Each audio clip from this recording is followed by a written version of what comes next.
Hey everybody, it's Kneecap here, and welcome to This Week in WoW for the week of October 16th. As per usual, we'll start with the Mythic Plus affixes for this week.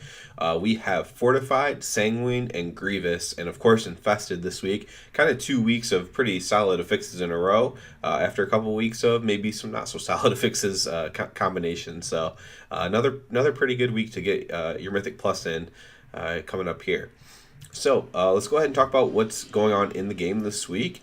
We have a PvP brawl this week, South Shore versus Torn Mill. What's really cool about the PvP brawls with the new conquest system is it's another daily way to get conquest points for your weekly cap. If you're not somebody who can just spam, I mean, if you do threes, it's pretty fast, but if you only do twos, it takes a lot of twos games to get up your conquest points. So doing a battleground, or in this case, a PvP brawl, can really help get that conquest cap done a little quicker. We also have time walking this week. This week's time walking is Pandaria, which is probably my least favorite of the time walking, but it's always a pretty solid weekly quest thing to do. You will get a relatively low end piece of gear, but it still could be maybe an upgrade for an alt, or maybe you're just not a hardcore player. Maybe it's an upgrade for you either way. So you'll get a piece of gear from that. I believe eye level of normal old ear. So we have that this week. And then probably the most exciting thing for me is this week we actually, on Thursday, will have the beginning of Hallows End. This is probably my favorite WoW holiday. Not Halloween is not my favorite real life holiday, but I really enjoy this holiday.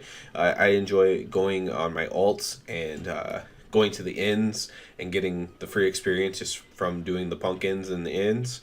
I always find that to be a enjoyable way to level up a little bit, just free experience just from traveling. It's kind of like an AFK way to do a little bit of leveling. You get the candies and all that kind of buff stuff as well.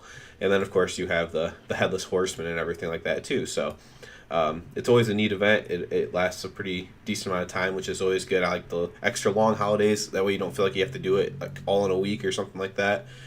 So, yeah, this is one that I actually enjoy in the game. So I'm definitely looking forward to that. Other than that, just raiding, PvPing, not being super hardcore right now. In a couple of weeks, I'll also be playing Fallout 76. It has nothing to do with WoW, of course, but that's kind of what I'm trying to keep some free time open for, because I'm going to be playing that anyway, so I don't want to just completely give up on a team or on a group of people in the game when I know I'm going to not be committed to playing outside of my raid nights and some PvP nights and maybe some emissaries and everything like that. And of course, anything new content that comes into the game to do videos on and just enjoy myself. So yeah, that's about it for this week, and everybody have a good one.